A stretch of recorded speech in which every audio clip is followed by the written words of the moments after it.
like.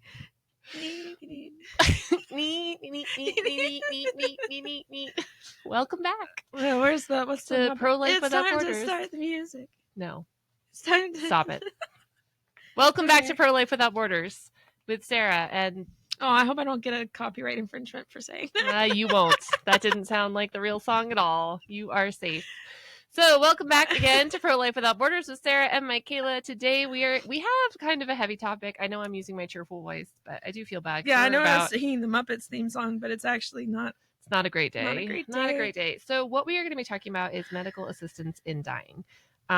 New York just became, or is about to become, the 12th state to legalize MAID, which is what it's known as for short. And we're going to talk a little bit about the problems with physician-assisted suicide, which is kind of one of the catchphrases. They're going to become the 11th. They're the 11th?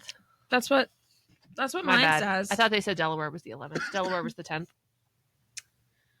My headline just says that they could become the 11th state. So Delaware just passed last month. Now New York has an even wilder law.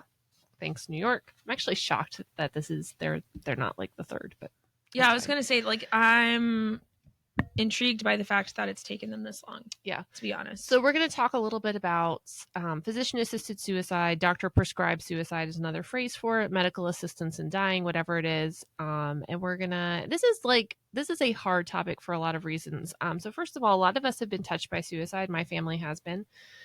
So it's hard for me to talk about. It's been 6 years now, and it's still hard for me to talk about because it's very close to home, and it's a scar that's going to be on our family for a long time. Yeah. And so the thought that there are legislators and organizations that are dedicated to making it more accessible, I can't. Like to think of like the absolute devastation that my family went through, and it was the family member that we lost was my grandfather, and we lost him because he had a skin cancer diagnosis, and it was kind of like, I can't deal with it. Yeah. And so I don't know all the details. And if I did, I wouldn't share them on a podcast. But he could very well have been someone who was considered eligible for this kind of thing. Yeah. And like our family loved him, and we wanted to help him and support him and be there for him and care for him. And I wish he could have gotten like help to make a different choice. He wasn't, we just didn't know. And so it's just a really tough topic because I look at his situation and I see people who are going to be like forced into this, emotionally coerced, compelled into this. And it breaks my heart because it's so devastating. One of the resources we're actually going to discuss today on the podcast is the book that I wrote, Courageously Pro-Life. Equipping Believers to Transform Our World. You can order it on Amazon, or please don't, because we still have some in the closet and I'd like to get rid of them. You can order them at promiseoflifenetwork.org/shop. And there is a whole chapter on euthanasia. So I'll be pulling some quotes out of there that we used in the Bible study. But the whole Bible study is actually dedicated to my grandfather because like of how and I think the actual dedication says like your life was worth it. Because I wish he had known how much he was loved and how much we wanted the time that we could have with him. And so this is a tough episode. It's definitely going to hit home for people. If you are someone who's experienced suicide, who's had a close family or friend choose that route, who's considered it yourself, this may not be the episode for you. Yeah, I was going to say, like, definitely proceed with caution just because it is a lot. Yeah, I don't think my family is impacted by suicide directly. Mm-hmm. So, but if your family has been, I would, skip this one. Yeah, maybe skip it. We have other episodes. Or if you're listening and you're like, it seems okay, and all of a sudden it's not, stop. Like you don't get credit. Yeah, there's no award for forcing yourself to sit through it. Yeah, but it is something to be aware of. Even if you don't listen to the entire episode or even most of the episode, definitely watch for these types of bills in your state, which you can do without subjecting yourself to a lot of back and forth. And we do have one of our earliest episodes is on euthanasia. So definitely give that a listen. It's not necessarily assisted suicide like we're talking about today, but like it's just much. It's still very sad and very intense, but like I feel like it was just different. And so if you're interested in learning about that, I definitely I'll link it below. I sound like a professional podcaster now. We'll like, link to our own I'll episode link it below. I'll link it Link in the description. show notes. In the show notes. The Our show notes are non-existent. At this point, I'm lucky if I remember like what we talked about. I have to listen to the recording the day it comes out because people will like message me and ask me questions or make comments, and I genuinely have no idea what they're talking about because I'm like, I recorded that like a week ago and I don't remember what it was. Yeah. So the other thing that we're going to do soon on the podcast, we're actually already lining up recordings, is we are going to start having guests. So it took us longer than we thought, but we finally have kind of our technological feet under us. Mostly, despite the fact we're still using the wrong camera, but that's on me. So it'll happen. It'll happen. It'll happen. I just got to remember to do the thing. It's fine. Anyway, so we are going to start having guests on the podcast. We want to have some other pro-life organizations, really showcase some of the things that pro-life organizations are doing in the country and the world. We may even be able to get some of our international friends on, depending on. That would be so fun. Be so fun. They are a hoot and we also have a semi-famous person that we have invited, and I have a super funny story about how I found out he was semi-famous. If we get him on, I will share that because it was actually really embarrassing because I didn't know who he was.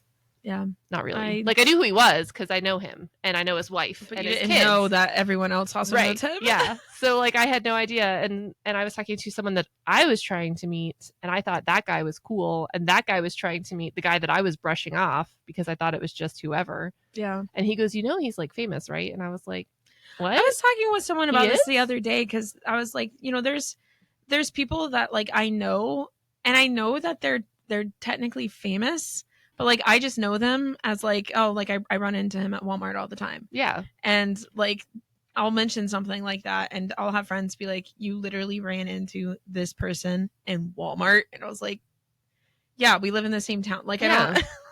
Yeah. Well, and I think being close to Grove City College. Yeah. We have that kind of like epicenter of Christian thought and education. And I mean, I was in this guy's kitchen while he was like making pancakes for his kids to get my book signed. And I still did not really appreciate I was like, hey, can I stop by to get my book signed? And he was like, yeah, I'm just making pancakes. I tore up a famous person's yard with my car. Awkward. Yeah, it was real awkward. I mean, that's awkward no matter what. So it's awkward no matter what, but they were so kind about it. But I was like, you'll tell me after the podcast is over who that was. Okay, so almost the most embarrassing thing that's ever happened to me, and thank the Lord we were in a dry season here in Western Pennsylvania, which never happens. So we had our first group board meeting between Alpha Omega Center and Habakkuk Pregnancy Resource Center. Okay, back in the merger. And we were, so we held it at one of the nurses' homes, gorgeous house, middle of nowhere, not a street light to be found. Okay. I am mostly blind. Mm-hmm. Like I'm shocked the government allows me to have a driver's license. Okay. And so I go to back into the road and I can't really see it because there's no lights. It's late. It's dark. Everyone else has mostly left. And you're blind. And I'm blind. I back over the road into a field. Okay. Completely into a field. Okay. And then I'm like, dear sweet baby Jesus, please let my car pull out of this field. And thankfully it was very dry because my car just blooped right up because I was like, if I have to tell my current board and my new boss and my new coworkers that I missed the road and backed across the road, stuck in a field, and I'm stuck in a field, that would have been the end of my pro-life ministry. Yeah. I'm glad that it was dry that year. Yeah, it's a good year. It was not super dry when I tore up this person's yard. That's why it happened. Is it sunk? Like there was a GPS error. My tires, like we ended up in the yard unintentionally, and my tires sunk, and then it spun out while I was trying to frantically leave. It was just all around a really stressful time for me. It's not great. Okay, so medical assistance in dying. Yes. So I have the actual bill, but why don't you go ahead and give us the summary from like our news articles? Okay, so this just happened a couple of days ago at the time of filming this. So last week, for those who are watching. And essentially what it's come down to is that the New York Senate has passed the medical aid in dying legislation. And they're saying that if the governor signs it into effect, now this obviously, I don't know what the governor is going to do. I can't imagine she's going to veto it. I can't imagine she would veto it either. Like she's not known as being I'm open to being pleasantly surprised. She's not. I don't know much about the governor of New York. It's not like I'm familiar with her, but I do know enough about New York to know that I'm guessing their governor is probably on board. Yeah, like the fact that she is the governor of New York tells you an awful lot about her political beliefs. Yeah. And like, yeah, it's just, I feel like it's unlikely that she's going to veto it. Right. But yeah, you're right. I would like to be surprised. Yeah. So like, I'd be willing to be pleasantly surprised. But if it goes into effect, essentially what it would allow is people who receive a terminal diagnosis and a prognosis of 6 months or less would be given the option of having medically assisted aid in dying, or medical aid in dying. And they specifically mentioned self-administered aid in dying. So, which is sort of, okay, so, and obviously we talk a lot about home abortion. One of the big concerns with home abortion or taking abortion pills from a clinic or getting them telemed is who is actually taking the pills and how long have you hung on to them for, right? Yeah. Now, I understand that they're saying you have to be terminal and you have to be given like 6 months. But we know doctors are not right. Yeah. And it says if signed, MAID allows mentally competent adults with 6 months or less to live to request and self-administer medication for physician-assisted suicide. So the 6 months thing is very interesting, and I'm going to share a little bit more of why it is. To me, like and this is just me thinking out loud, but I feel like our entire podcast is us thinking out loud. I know, but I'm like, maybe I have to like end up editing this out. I don't know. I'm just like trying to work through it. I'm a verbal processor. 6 months is not that long. No, it's really not that long. And I'm not saying that like suffering is fine for a little bit, but or anything like that, but it's not that long. And to me, like, if it were me, I feel like I would be more interested. Not that I would ever do something like this, but like to me, it's like the 5-year prognosis that that seems like daunting to me. Right. Like 5 years of suffering seems daunting. 6 months doesn't seem like that long. Yeah, I mean, it is objectively long, but it's not. I mean, and the thing is too, and I talk about this in the Bible study in the book that we talked about. There's so much help for people who are in pain. Yeah. Like there's hospice and there's pain management and there's pain clinics. And I know that they're not perfect, but like nothing's perfect. Okay, so this is why the 6 months really kind of tipped something off in my head. So this was written by, Derek Humphrey is kind of like the father of the Right to Die movement. Uh-huh. And he wrote, I always get the name wrong, Final Exit. Mm-hmm. Now, if you buy Final Exit, first of all, buy it used because you don't need to give Derek Humphrey any money. And just be so warned that it is scary. It's very dark. Like I struggled after reading. Yeah, that book. I went into a little bit of, and I'm a very bouncy person. Like it takes a lot to knock me down, and I went into a bit of a depression when I was researching the euthanasia chapter of this book. Yeah, because I read that book, and then I read Forced Exit. Yes. Is like the follow up to that. Well, Forced Exit is the response to that. Right.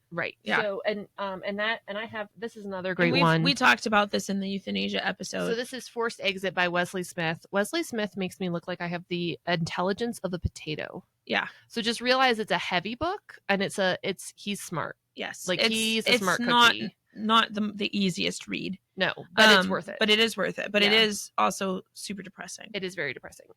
So Derek Humphrey, the father of the Right to Die movement, and Mary Clement wrote a book called Freedom to Die, Politics and the Right to Die Movement. A rational argument can be made for allowing physician-assisted suicide in order to offset the amount society and families spend on the ill, as long as it is the voluntary wish of the mentally competent, terminally ill, and incurable adult. There will likely come a time when PAS becomes a commonplace occurrence for individuals who want to die and feel it is the right thing to do by their loved ones. There is no contradicting the fact that since the largest medical expenses are incurred in the final days and weeks of life, the hastened demise of people with only a short time left would free resources for others. Hundreds of billions of dollars could benefit those patients who not only want to be cured, but want to live. I'm sorry, who can be cured and want to live. And so, in another article, and maybe I didn't quote this one in the book, but it says that the last 6 months of life are the most expensive. Okay, and I wonder if that's that why. makes sense for the 6 months. Yeah, 6 months. Yeah, we're not thinking about people and like suffering here. We're thinking about money. Right. And Okay. New York is that sounds about right. New York is it's very much a welfare state. Yeah. And so I'm sure that the state of New York could save a ton of money if people would just sort of voluntarily kill themselves before they get too expensive. Yeah. So I have an article here that talks about some of the, like, what it would actually look like. So they're talking about, you know it's going to be good when they're like, we know that 10 other states have this and it's not going well for them, but like ours will be different. We're gonna fix it. We're gonna fix it better. Like ours is gonna be fine. This is like communism. Yeah. Okay, so communism, every time it's been tried, it has failed spectacularly. Millions of people have died. Yet we all think we can do it better. Yes. So this article says, but critics of the bill are raising ethical and practical concerns, arguing that the legislation, unlike similar laws in the 10 other states and DC where assisted suicide is legal, lacks critical safeguards. Of course it does. So under the bill, this person says recipients would need approval from 2 doctors and a sign-off from 2 independent witnesses, after which they would receive a prescription for drugs they could use to take their life at a time of their choosing. Doctors also do not have to conduct a mental health screening for each patient, but may refer a patient for one under the legislation. That is wild. That is wild. So you have someone who wants to die. They're telling you they want to die, and you're not required to do a mental health screening. We're not talking treatment. We're not talking therapy. We're not talking hospitalization. We're talking a screening tool, a 10-question screening tool. And so, and this mentions that there's still questions about things like waiting period, clear chain of custody for the pills, mandating the doctor and recipient meet in person, disclosure that someone indeed used the drugs to take their own life. So there's like a lot of very important things that don't seem to be quite hashed out yet. But let's pass the law. Let's see what happens. The fact that, so how would you determine then if someone is mentally competent? So this is interesting too. This is something that I quoted. I always say we. You helped me a lot with this. It's true. Everyone should get credit. It should not just be my name, but it is my name. Anyway, okay, so when this book was published, which was 2019, Oregon had not documented any case where patients were prescribed lethal pills because they were in unbearable pain, right? That's the message we're all told. This pain is unbearable. Suffering is terrible. They should be able to end that. In fact, depression seems to be the strongest indicator that a person will request physician-assisted suicide. And then in Oregon, even knowing this, only about 3% of people asking for help committing suicide were offered psychological services. Yeah. And so New York is saying, we're not even going to screen you for mental health. Yeah. Unless we want to, then we will, but we don't have to. So I think it stands to reason that people who are considering dying are not by their own hands are not doing well psychologically. Like there is an innate desire in all of us to live, to survive. Yeah. And so when that desire is gone, then that person needs help, not pills to kill themselves. Yeah. What a wild thought that is. Yeah, I don't see, which makes me wonder. I have not admittedly looked too closely at the legislation for other states. So apparently it's 10 states in DC. Mm-hmm. I have not looked at the nitty-gritty of those policies as to like what the process looks like. But if this is the improvement.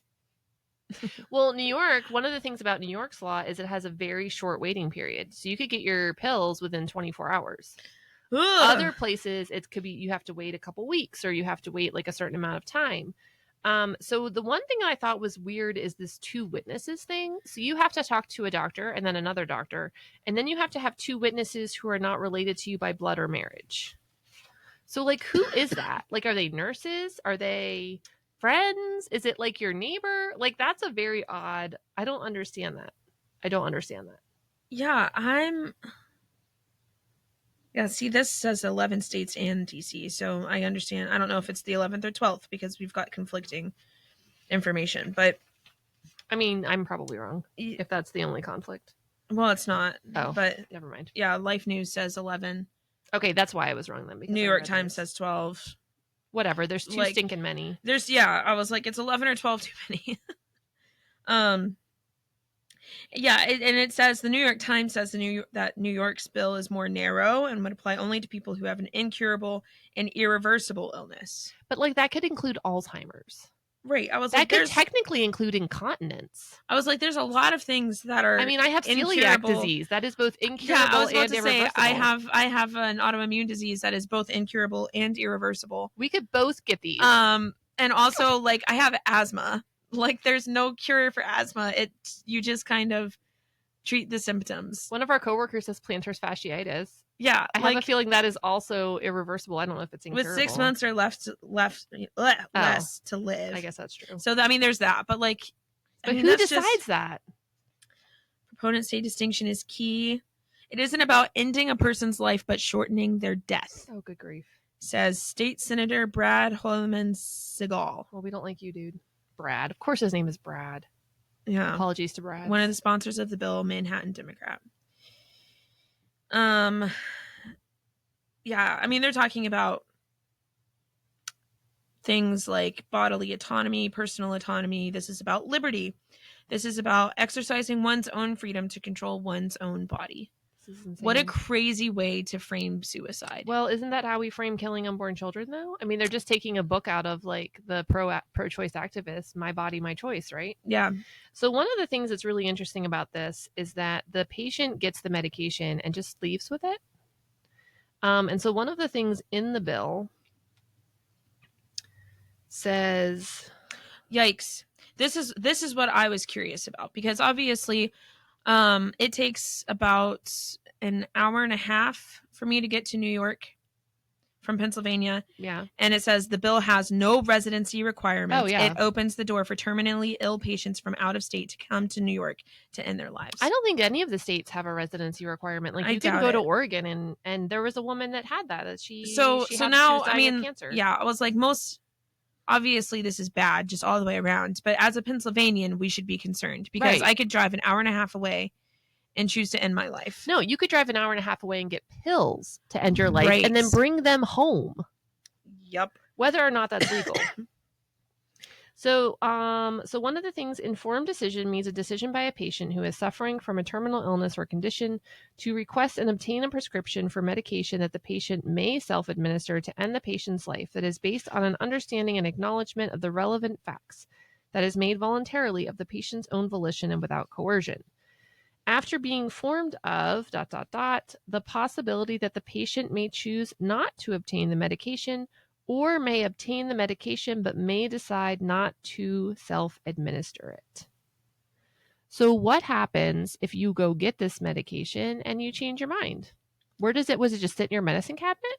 Yeah, I guess. I mean, there's no control on that. Like, what if you sell it? What if someone else takes it? What if you give it to someone without their knowledge or without their consent? There's so many issues with this. There's so many issues with it just on the face, but then when you dig into it, it gets a lot worse. Now, I will give this bill one thing. It is only for 18 and older. There are countries, I don't think anyone in the United States has, but that Belgium specifically. I know Europe has. Yeah, has moved for medical aid in dying for teenagers, which is just appalling. So they define terminal illness or condition. This is one of the things we were talking about before we got on. And this is directly from the bill. This is from the bill, yes. Okay. I actually printed the bill. Everything is underlined too, which really bothers me. It makes it very hard to read. Terminal illness or condition means an incurable and irreversible illness or condition that has been medically confirmed and will, within reasonable medical judgment, produce death within 6 months. So that is a little bit more restrictive than some of the other ones. It's not, at least there's that 6. I mean, again, you can't tell the future. And I don't like it, but at least it's saying there has to be some kind of. Could you read that again for me? Just. Terminal illness or condition means an incurable and irreversible illness or condition that has been medically confirmed and will, within reasonable medical judgment, produce death within 6 months.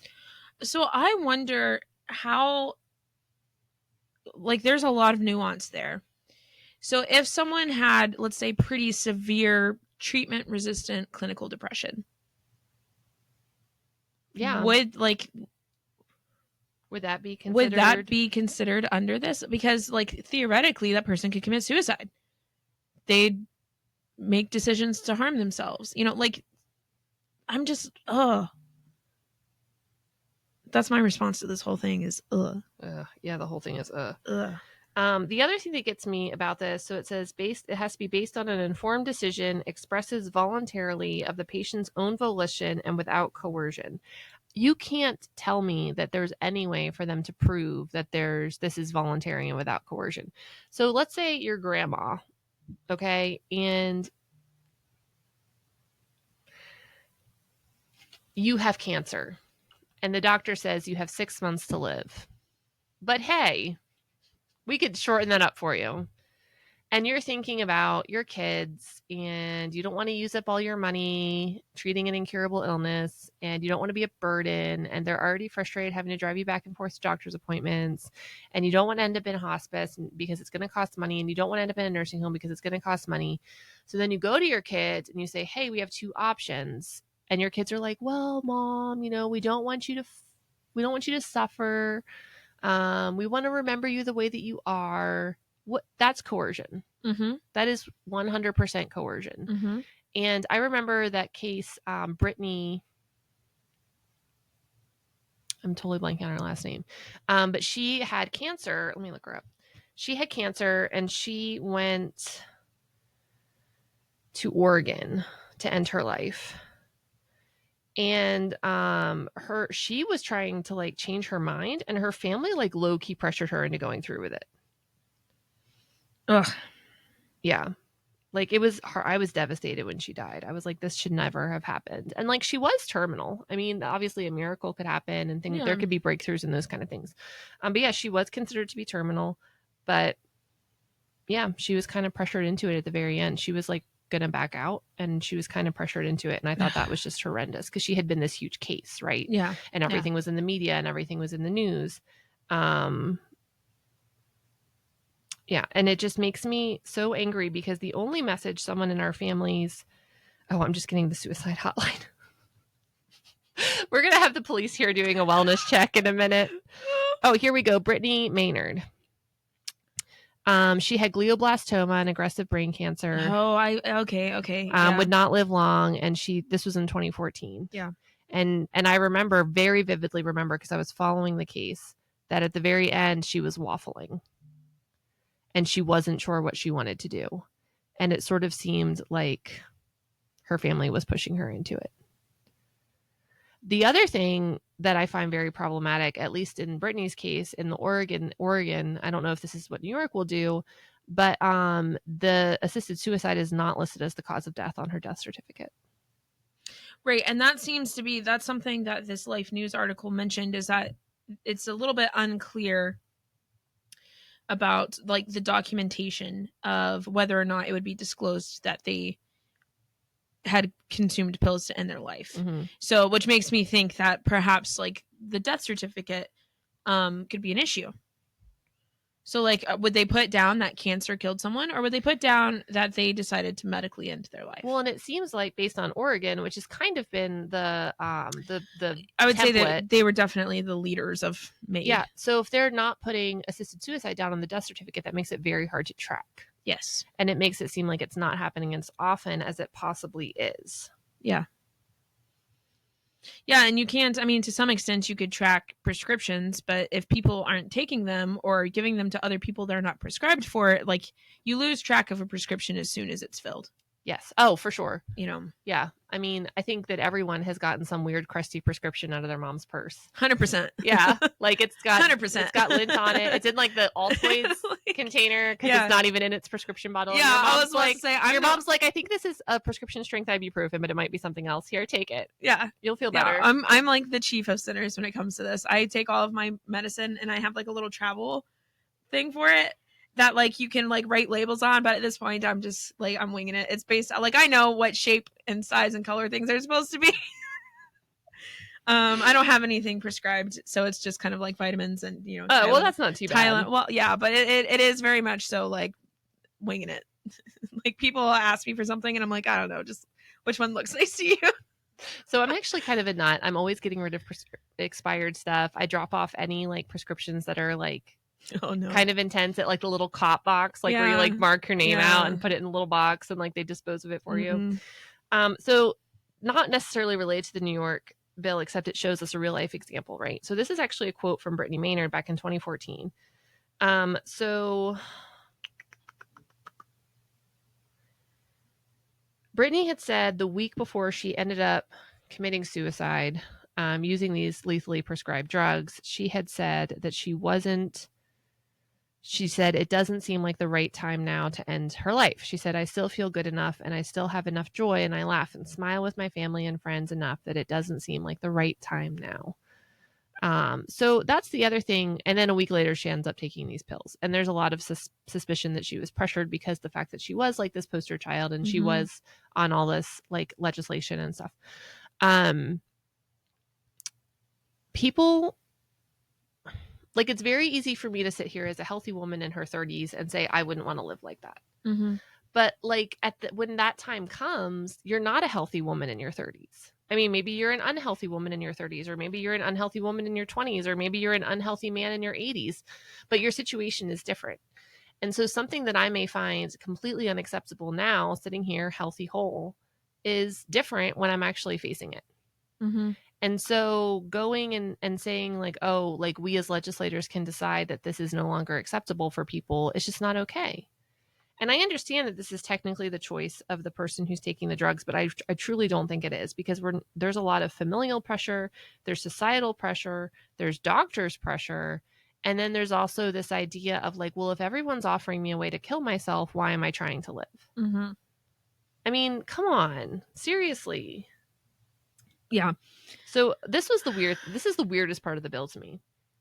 Both witness, so written request has to be signed and witnessed. A written request for medication, which I hate that they call it that, lethal medication, under this article shall be signed and dated by the patient and witnessed by at least 2 adults who, in the presence of the patient, attest that to the best of the person's knowledge and belief, the patient has decision-making capacity, is acting voluntarily, is making the request for medication of the patient's own volition, and is not being coerced to sign the request. The written request shall be in substantially the form described, blah, blah, blah. Both witnesses shall be adults who are not a relative by blood marriage or adoption. A person who at the time of the request is signed would be entitled to any portion of the estate. So that's something. At least you can't be an heir and telling someone to sign this. An owner, operator, employee, or independent contractor of a healthcare facility where the patient is receiving treatment, or a domestic partner of the patient as defined in subdivision, blah, blah, blah. Having another person present when the patient takes the medication, and the restriction that no person other than the patient may administer the medication. Who's keeping track of that? Like, unless it's... Oh, I skipped a big section. I was like, that doesn't seem to go together. Yeah, I was like, unless they're going to... And that seems to be what's kind of not so clear right now is there in-person...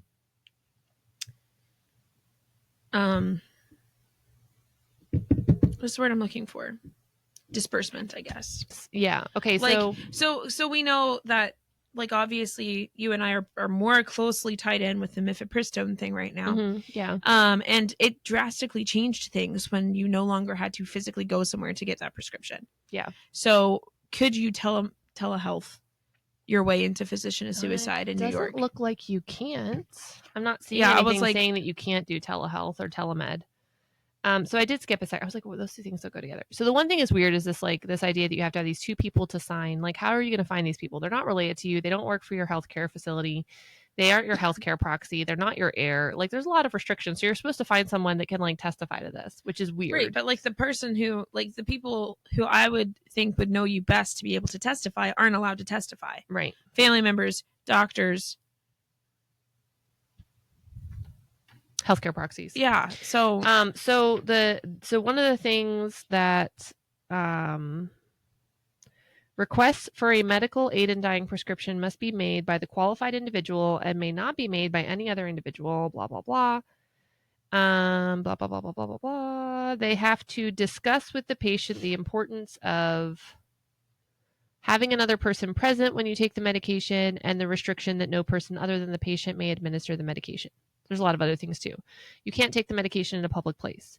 Informing the patient's family of the patient's decision. So you're really putting a lot on the patient here. Like you're basically saying, okay, you have to find someone who wants to be with you while you do this, which is insane. Yeah. You can't no one else can give you the medication. You can't take it in a public place. So like it just seems so crazy. And you're supposed to inform the person of this. So you've got this person who's supposedly 6 months away from dying. They're probably older. Like, let's be real. Most of the people who are going to fall victim to this are going to be elderly. Yeah. And now they have to follow all these rules and restrictions. Okay, so what happens if you don't? And who's checking up? Nobody. No, that's Nobody what I was is like. checking No up one's on going to this. follow these restrictions Because they're ridiculous. And I know that they're probably arguing that like, oh, well, this is going to, they're safeguards. These are the safeguards that they're talking about. And it's like, these aren't safeguards. These are terrible if these are safeguards. These are terrible safeguards. I mean, it's basically saying, no, don't do that. Okay, here's your medication. Yeah. Good luck. And quite frankly, all of these safeguards, there's not any way to track them. Like, so they're useless. And I think we're going to see people not using them. No, we're never going to see anyone do this. And how would you track it if they and were? There's no way to track it. Yeah. So this is no good. It makes me so angry because it's literally preying on someone who's frankly depressed. Yeah, these are people who are struggling with mental health, who are in extreme life circumstances as far as their health goes, like their physical well-being. If you've got kind of an incurable, something going on, and chances are they're probably elderly. This whole referral to a mental health professional thing drives me crazy. Well, yeah, and like we're not even going to screen these people for a mental health screening does not take that long. Like they are very basic. And so I am shocked that they would not require even the most basic form before you can get a prescription to kill yourself. Right.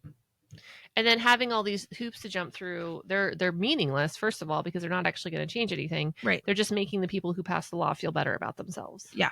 So these aren't safeguards. This isn't helping anyone. This is not making it like less accessible. Nothing. This is just all around no good. Oh, wait, they have the request for medication to end my life written in the bill. Oh, wow. Yeah, it's actually like you have to initial. Initial 1. I have informed or intend to inform one or more members of my family. Or intend to inform. What? I've decided not to inform any member of my family. I have no family. Wow. I understand I have the right to rescind this request or decline to use the medication at any time. I understand the importance of this request, and I expect to die if I take the medication to be prescribed. I further understand that although most deaths occur within 3 hours, my death may take longer, and my attending physician has counseled me about it. So wait, you're at home alone? I mean, they did tell you have to have someone else with you, but you're not going to. They're like, it might take 3 hours. Might take longer. Might take longer. Who knows? Just this idea that we're giving people pills to go home and kill themselves? This is like dystopian. I blank am an adult. This is so short too. This is 4 paragraphs. I am an adult who has decision-making capacity, which means I understand and appreciate the nature and consequences of healthcare decisions, including the benefits and risks of and alternatives to any proposed healthcare, and to reach an informed decision, blah, blah, blah, blah, blah.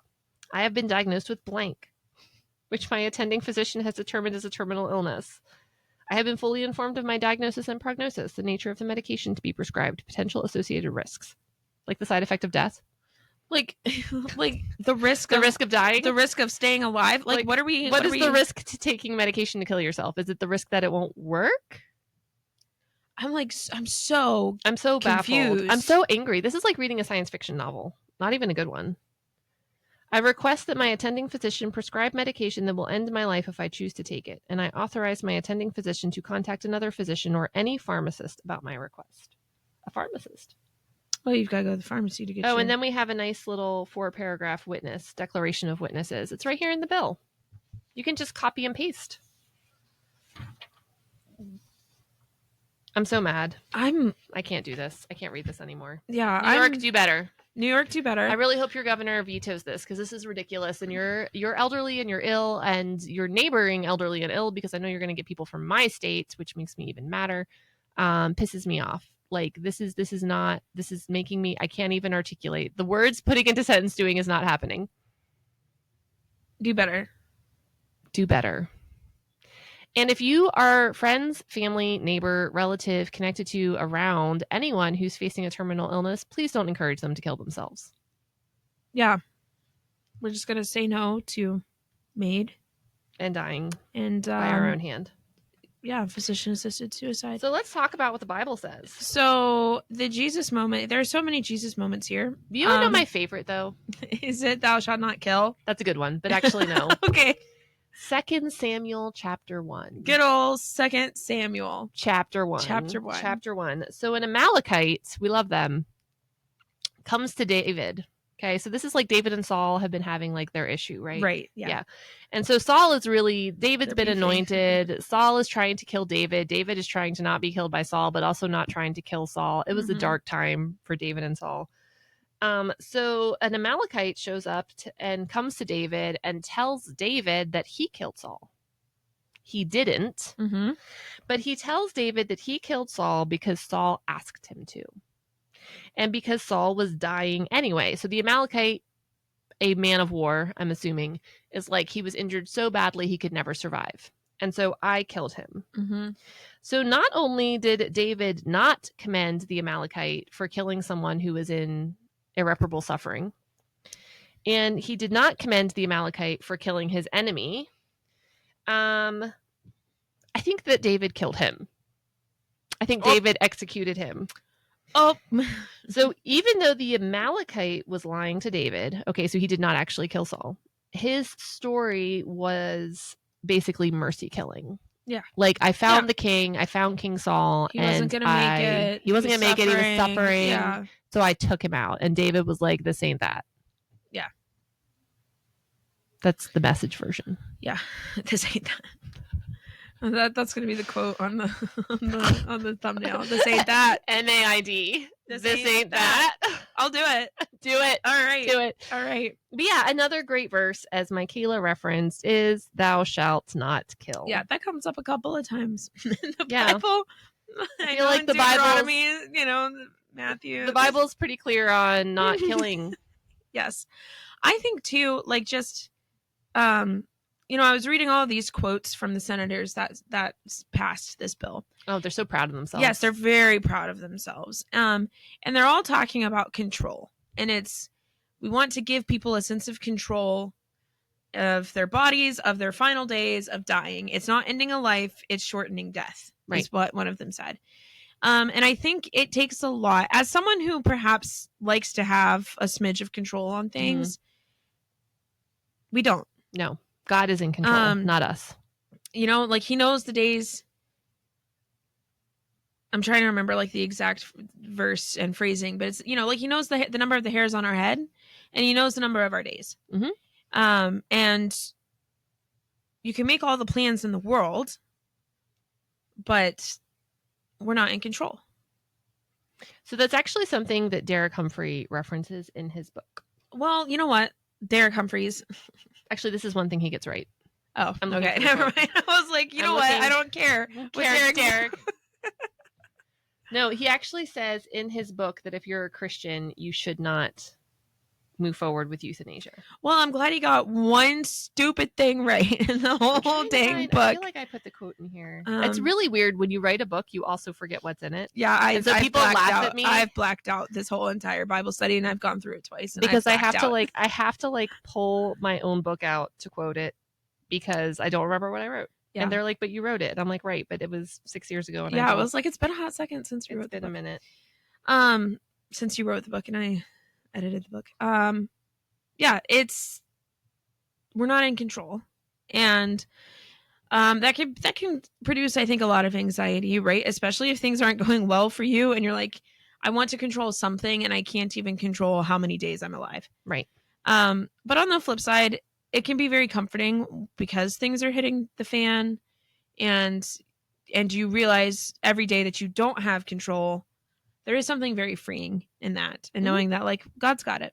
Well, I always tell myself, and I can't find it. I think it is in here. But anyway, Derek Humphrey did say in his book, basically, if you're a Christian and you believe in God and you believe that God is in control, this is not the route for you. Yeah. And I think that says something that even a non-Christian, someone who's very frankly passionate about assistance in dying, Mhm. believed that. That tells us who we are as Christians is strong, and it means something. Well, I think But the thing is, like, I always think if only one person can know what's going on and be in control, and it's either me or God, I don't want it to be me. for sure. I think back to the conversation we had in our staff meeting this morning about, like, we have a very big God who does very big things, but also, like, the beginning of the prayer. We're going through the Valley of Vision. You should read it. It's very good. It's free. You can get it online. Free. You can get it online. It's just a collection of Puritan prayers. But, like, the very beginning talks about pride. And we talked about how pride is kind of like idolatry and pride are basically the root of every single sin. Yes. Because pride is essentially saying, I am God. And I think that this whole thing with the state of New York falls very much so under we are God. And we have the decision to end a life when we see fit. Right. And it's not about God's plan, and it's not about natural death, and it's not about waiting for the right time. And it's not even about ending suffering of people because it's cost effective. Yeah, I have a feeling that's like it's so let's just call a spade. We want to save the medical system money. I wonder if we could find like the debate on the law. I wonder if someone actually brought that up. I'll bet they did. I just want to know, like, how much money would the state of New York save? Probably a lot. By doing this. Like, and I'm going to be interested to see how many people are offered this as an option when it's clear that their end of life costs are going to be high. Yeah.